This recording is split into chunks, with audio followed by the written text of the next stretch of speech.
let's get to it. In order to be able to start actually learning to program, first of all, we need to know what programming really is. And to do that, we will speak about two main concepts: programs and algorithms. Many people have heard the words, and recently, well, people think of programs like that, the apps that they use on their phone, or the different softwares that they use in their computer, like Word or any other software that they use in their work. And those are programs, really. That's true, but that's not the focus that we are going to be giving them in this course. Algorithms are even worse because people recently have given the word some bad associations because mostly they don't know what the word means. I have been hearing people saying like, we are getting less human and that's the fault of the algorithm. And probably they mean that some algorithms used in some context, and most of those are in social media, tend to reduce people to numbers and to dehumanize them. And yeah, that's a whole other conversation that could be happening. But that's not what an algorithm means. What does algorithm actually really mean? Well, algorithms do not necessarily have to do with computers. The definition that we will give for algorithm is that an algorithm is a succession of steps used to solve a problem. Okay? So we basically use algorithms all the time, even if we don't realize it. Anytime we do something and we break that bigger something into smaller steps, we are using an algorithm. All our math problems in school are algorithms. But not only that, I can go much simpler. If I say, number 1, mix 500 grams of flour and 250 milliliters of water in a mixing bowl. 2, knead until you get an even dough. 3, cut 75 grams dough balls.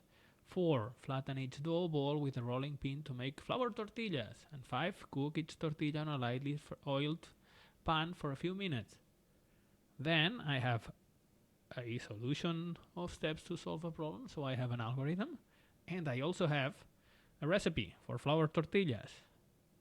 So algorithms are part of the way in which we think, and we are going to give this way of thinking that we are familiar with already, but we are going to give it more stress. That will be an algorithm for us. What is a program? Well, a program is when we can translate an algorithm, a succession of steps to solve a problem, to something that the computer can read and can then interpret and execute and do something with.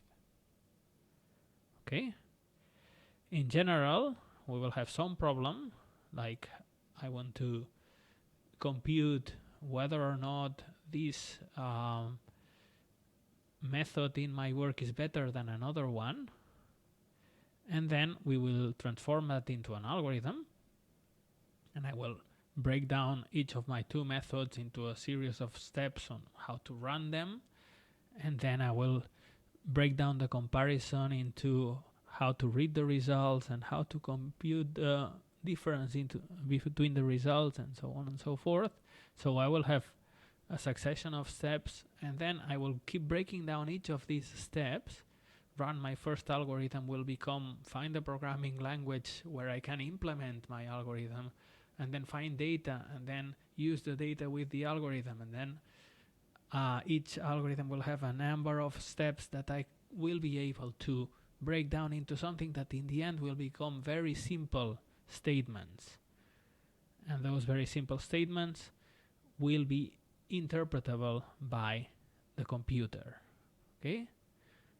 The art of transforming my idea via this process of what is called top-down descent. I have something that's big, At the beginning, I break it into smaller parts, and I keep breaking parts smaller and smaller and smaller until I have something that a computer can interpret.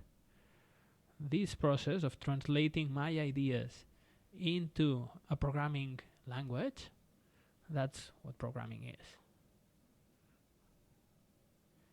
Programming is also a way of thinking. In programming, you will need to have some mathematical ability, some formal abstract ability, okay? But it's going to be different from the mathematics that you have learned in high school, in the sense that those tend to go very deep and very specialized very fast. When you do derivatives, you learn one way of doing them, and then you refine it and get increasingly complex things. So you, in a sense, go deep down in one very specific area of knowledge. In programming, you will also have this abstract thinking, but programming will consist more often than not in learning different concepts and combining all of them together at the same time, being able to juggle, to handle them, so they all together, when combined, configure this solution to our problem. And in this course, you will learn some of these initial easier concepts that then you can leverage into more complex programs.